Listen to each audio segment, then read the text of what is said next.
जिल्ला हालचाल आज रही खोर्धा जिल्ला तथ्य देछन्ति आम संवाददाता शुभ्र रंजन दास और उपस्थापन मो सुकन्या जेना।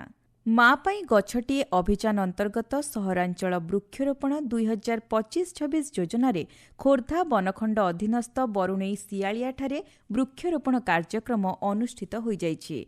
एही समूह वृक्षरोपण कार्यक्रम आईन मंत्री पृथ्वीराज हरिचंदन, बेगुनिया विधायक प्रदीप कुमार साहू, जयदेव विधायक नवकिशोर मल्लिक, जिला मुख्य उन्नयन अधिकारी ज्योतिशंकर साहू, खोर्धा पुलिस अधीक्षक सागरिका नाथ, खोर्धा जिला परिषद अध्यक्षा रूपश्री राणी गुमान सिंह प्रमुख जोग देथिले। एही अवसर में आईन मंत्री कहिथिले, वृक्षरोपण कार्यक्रम रे जो स्लोगान को संगे रे नेकी आमे आरंभ करछे माननीय प्रधानमंत्री माँ पाई गछटिए लगाओ ताकोई आधार करके आमे आगो को चलीबा आरंभ करिचे। Khordha of a win karate academy पक्षर आंतर्जातीय स्तर में आगामी नवेम्बर मासरे काम्बोडियाठारे अनुष्ठित हेबाकु थिबा प्रतियोगितारे अंशग्रहण करिबा पई विवेचित 5 जण छात्र छात्री को खोर्धा आरक्षी अधीक्षक सागरिका नाथ संबर्धित करछंती। एही छात्र छात्री माने विभिन्न राज्य रे अनुष्ठित जातीय प्रतियोगितारे अंशग्रहण करी स्वर्ण और रौप्य कांस्य पदक हासिल करी कृतित्व अर्जन करछंती। एही अवसर रे श्रीमती नाथ ब्लैक बेल्ट प्रदान करबा सह मार्शल आर्ट प्रशिक्षण पई उपदेश देछंती। मु जानि कि बहुत खुशी हेली कि 5 जण ब्लैक बेल्ट इतरे क्वालिफाई करछंती। बहुत पिला माने मानकर मध्य तेलंगाना रे जो नेशनल लेवल मीट थिला सेतरे मध्य प्राइज पाई कि फेरिछंती। इंटरनेशनल लेवल पई सिलेक्ट मध्य हेछंती। मार्शल आर्ट्स भलिया जोटा एक्स्ट्रा करिकुलर एक्टिविटी अछि सेटा ना केवल physical fitness but mental fitness पई मध्य इक्वली इंपोर्टेंट अछि। मु आशा करू कि अधिक रु अधिक पेरेंट्स माने निज पिला माने को यंग एज रु याको इंट्रोड्यूस करेबे ताकि से माने फर्दर फ्यूचर रे जाय कि हम देशर भल खोर्धा सहर आखपाखरे थिबा केतेक गाँ को सहर सुविधा मिलिबाकु जाउछि। एथिपई खोर्धा पौरांचल रे थिबा 5टी पंचायतर 17टी राजस्व ग्रामर 24टी वार्ड को नै एही योजना प्रस्तुत करा जाइछि।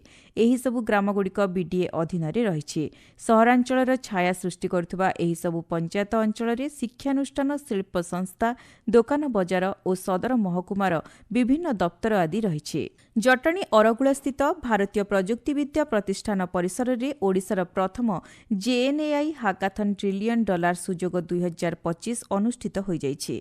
चलित मास 3 तारिख ठारू 5 तारिख पर्यंत आयोजित कार्यक्रम रे सारा देशरू 120टी दलर 447 छात्र छात्री मध्य 11टी एलटी दल रे 40 जन छात्र छात्री चूड़ांत पर्यायर पहुंची।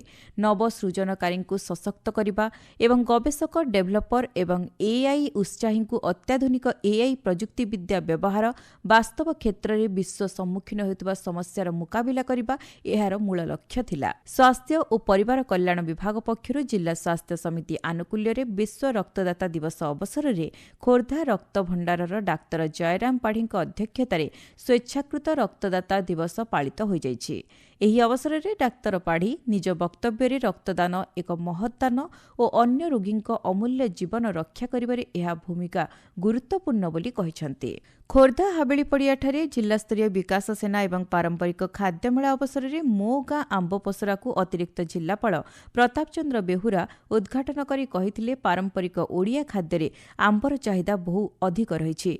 एही गाँ आंब पसरा रे विभिन्न देशीय आंब रहिछि।